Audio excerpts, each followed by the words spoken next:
The Voices in the Woods by Nitara Baruah.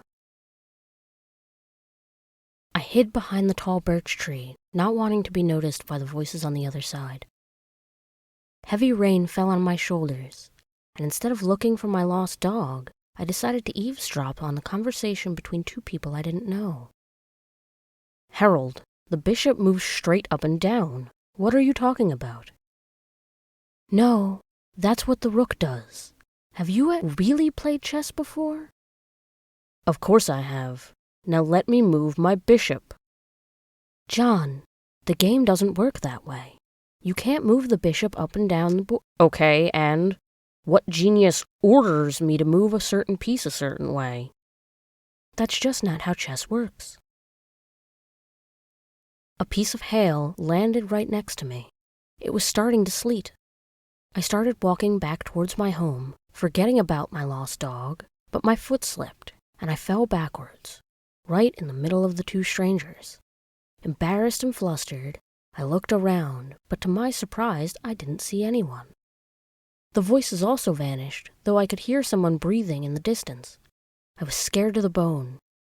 I hastily got up and called out with a quivering voice, "Hello?" But no one responded. I started backing away and soon started running.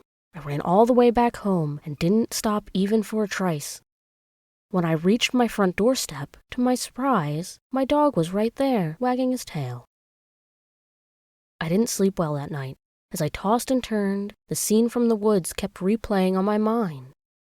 I swore to myself I would never wander in the woods again, though the next day I broke my promise. After school, when my friend Maria and I walked home, I decided to tell her what happened.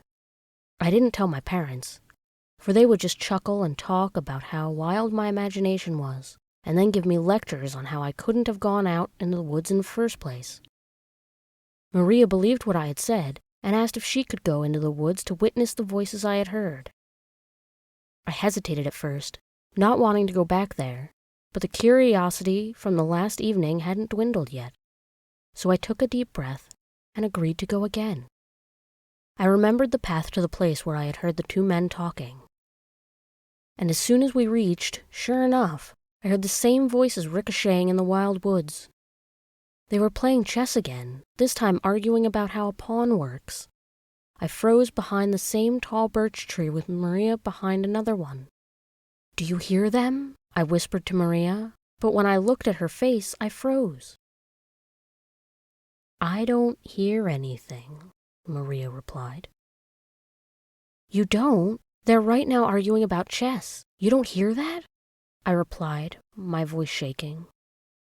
I don't," she said, looking terrified. Suddenly, we both started running back home. She couldn't hear the voices I had heard. But why? Why couldn't she hear them? That night at around 3 a.m, when I was sure my parents were asleep, I opened my computer.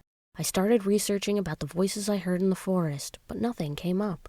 After an hour of searching, I stumbled upon a website titled "Hearing Voices in the Forest About Two People Playing Chess."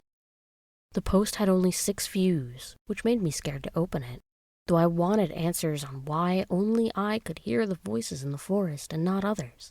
I was just about to click the link, but started dozing off and soon slept on my desk. When I woke in the morning, the link and website vanished like a whiff in the air. The next day, when I came home from school, I tried to forget about everything that happened in the woods. I had a science and math test tomorrow, and had homework on every subject. I came home, was home alone like every day. I popped a bagel in my toaster. I started with math first, consuming a few bites of my cream cheese bagel in between. Though, every now and then while doing homework, I kept brooding, thinking about the incident, but I forced myself to snap out of such precarious thoughts. I knew I couldn't afford to get distracted with all the homework and studying I had to do, but even so, the thought kept distracting me. It was like urging me to go back in the woods once more, to get all unanswered questions. I did quite well to keep the temptation to go back to the woods at bay, but I still had hours of work right in front of me. I finished my schoolwork by midnight. Once the work was done, my mind was completely crowded with last night's thoughts, refusing to escape. I skeptically opened my laptop and searched again for the website I had found the night before. When I heard the garage opening, I quickly shut my laptop, turned my lights off, and hopped into bed. I was grateful to myself for brushing my teeth earlier, and without realizing how tired I was, I soon started falling asleep. At school the next day, I decided I would return to the woods one more time. I was probably over-exaggerating about the voices, but whenever I thought about the episode, it gave shivers up my spine. Today, we luckily only had math homework. As soon as I finished it, I ran back to the woods. I don't know how, but the place where I had heard the voices was crystal clear in my mind. I didn't even miss one turn. In less than 5 minutes, I was back behind the tall birch tree, and I heard the voices again.